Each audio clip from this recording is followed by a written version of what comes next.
கர்த்தருடைய பரிசுத்த நாமத்திற்கு ஸ்தோத்திரம் உண்டாவதாக.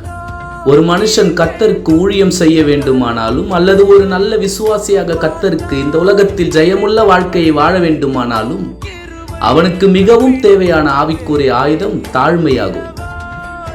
இந்த தாழ்மை என்கிற குணநலம் இல்லாத எந்த ஒரு மனுஷனையும், அதாவது அந்த மனுஷன் ஒருவேளை கர்த்தருடைய ஊழியக்காரராக கூட இருக்கலாம், அவர்களிடத்தில் இந்த தாழ்மை இல்லாத பட்சத்தில் கர்த்தர் அவர்களையும் சேர்த்து வெறுக்கிறார் என்பதை மறந்து விடாதீர்கள்.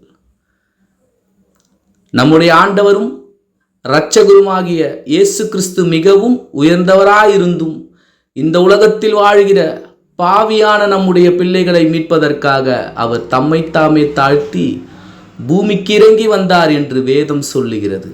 ஆமென்.